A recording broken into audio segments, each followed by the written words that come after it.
বিসমিল্লাহির রহমানির রহিম। ক্যালকুলেটর ব্যবহার করে সংখ্যা পদ্ধতির রূপান্তর আলোচনা করব।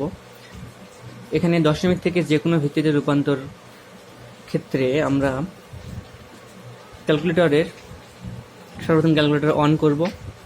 অন করার পর আমরা ক্যালকুলেটরটাকে বেস মোডে নিয়ে যাব। বেস মোডে নিয়ে যাওয়ার নিয়ম হচ্ছে মোড বাটনে 2বার চাপ দেওয়া, তারপর 3 নম্বরে চাপ দেওয়া। আচ্ছা, তাহলে এটা বেস মোডে চলে গেছে। এখানে ছোট্ট করে ডি লেখা দেখা যাচ্ছে ক্যালকুলেটর, তার মানে এটা ডেসিমেল ভিত্তিতে আছে।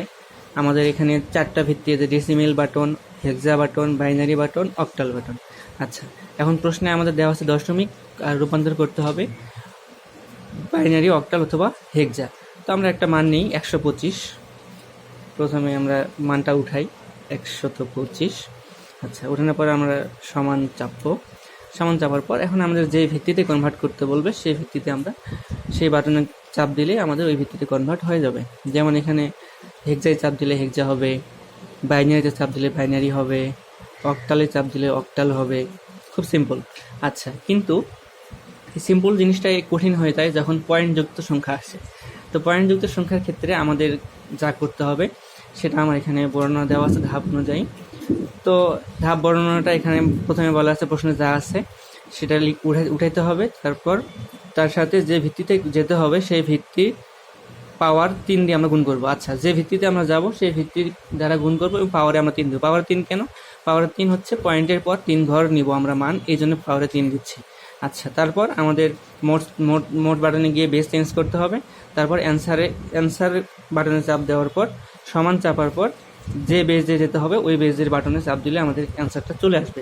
বিষয়টা শুনতে অনেক কঠিন হলেও করতে বা দেখতে সহজ। যেমন দেখি আমরা এখানে।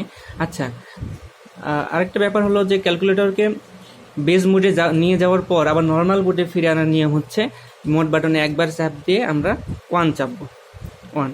তাহলে আমাদের ক্যালকুলেটরটা আবার নর্মাল ফর্মে ফিরে আসবে। তো এখানে আমরা একটা প্রশ্ন নেই, 1 নম্বর দিয়ে হচ্ছে 45.27কে বাইনারিতে রূপান্তর করতে বলছে। আচ্ছা, আমরা দেখি এখানে 45.27। আচ্ছা, তারপর এর সাথে কি করব, যে ভিত্তিতে কনভার্ট করব আমরা বাইনারিতে কনভার্ট করব, তাহলে আমরা এখানে 2 দিয়ে গুণ করব। আচ্ছা, এখানে ভিত্তি 2 আর ভিত্তির পাওয়ার কত দিব? ভিত্তির পাওয়ার আমরা দিব 3। আচ্ছা, এর সাথে গুণ করলাম, সমান যাওয়ার পর গুণফলটা আমরা পেয়ে গেছি। এরপর আমাদের কাজ হচ্ছে এটাকে বেস মোডে নিয়ে যাওয়া। তাহলে বেস মোডে যাওয়ার জন্য আমরা মোড বাটন 2বার চাপ দিব, তারপর 3 নম্বরে বেস মোডে চলে গেলাম। এখন আমাদের কাজ হচ্ছে অ্যান্সার বাটনে চাপ দেওয়া। তাহলে অ্যান্সার বাটনে চাপ দিলে কি হবে? আমাদের তখন যে মানটা বের করে রাখা হলো সেটা চলে আসবে। তাহলে অ্যান্সার বাটনে চাপ দিয়ে আমরা সমানে চাপ দেবো, মানটা চলে আসবে। এখন আমরা বাইনারিতে কনভার্ট করতে চাই, এই জন্য আমরা বাইনারি বাটনে চাপ দেবো। তো এখানে চলে এসেছে বাইনারি আমাদের কাঙ্ক্ষিত মানটা।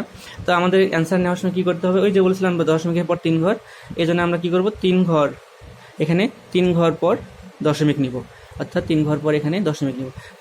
এখানে আমাদের যে অ্যান্সারটা লেখা আছে। আচ্ছা, ঠিক পরের প্রশ্নটা এখানে বলছে 128.375, এই দশমিক সংখ্যাটা কি অক্টালে কনভার্ট করতে বলছে। আচ্ছা, আমরা দেখি। তাহলে আবার আমরা এটাকে নর্মাল ফর্মে নিয়ে যাই।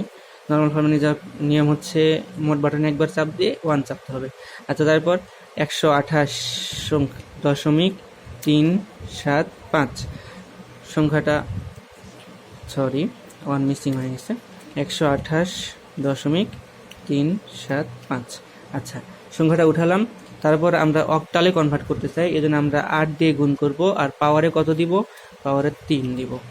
আচ্ছা, তাহলে আমাদের ক্যালকুলেশন করে ফেললাম যে মানটা আসছে। এখন আমরা এটাকে বেস মোডে নিয়ে যাব, 1 2 3 নম্বরে বেস। এখন আমাদের লাস্ট স্টেপ হচ্ছে অ্যান্সারে চাপ দিব। অ্যান্সার চাপে সমান চাপলে আমাদের ওই মানটা চলে আসবে। এখন আমরা এখানে অক্টালে চাপ দিলে আমাদের অক্টাল মানটা চলে আসবে, 200300। এখন আমাদের কাজ হচ্ছে 3 ঘর পর পয়েন্ট বসানো, 3 ঘর আগে পয়েন্ট বসানো। তাহলে এটার অ্যান্সার হচ্ছে এখানে করা আছে 200.300। এখানে পয়েন্টের পর 00 না নিলেও চলবে, 200.3 অ্যান্সার নিলেও হবে, কারণ পয়েন্টের পর ডানের শূন্যের কোনো ভ্যালু নেই। আচ্ছা, তারপরে প্রশ্নটা আমরা দেখি। তারপরে প্রশ্নটা বলা হচ্ছে 128। আচ্ছা, সেম সংখ্যা এবং হেক্সাতে কনভার্ট করতে বলছে। তাহলে আমরা আবার মূল ফর্মে ফিরে যাই। আমরা ক্যালকুলেটরটাকে নর্মাল ফর্মে নিয়ে আসবো, মোট বাটনে একবার চাপ দিয়ে কম্পাউন্ড চাপবো। আচ্ছা, তারপর এখানে 128.375 সংখ্যাটা আমরা এর সাথে গুণ করব। হেক্সাডেসিমেল করার কারণে 16 ভিত্তি, পাওয়ারে হচ্ছে 3, তাহলে আমরা ইকুয়াল দিই এটা। তারপর আমাদের কাজ হচ্ছে এটাকে মোড বেস মোডে নিয়ে যাওয়া। আচ্ছা, তারপর আমরা অ্যান্সার বাটন চাপ দেবো, সমান চাপবো। এখন এটাকে আমরা হেক্সাডেসিমেল বাটনে চাপ দিলে আমাদের 80600 আসছে। তার মানে আমরা তিন ঘর আগে দশমিক নিলে এখানে অ্যান্সার হবে 80.600। এখানে 00 না নিলেও চলবে, নিলেও কোনো সমস্যা নেই। ধন্যবাদ।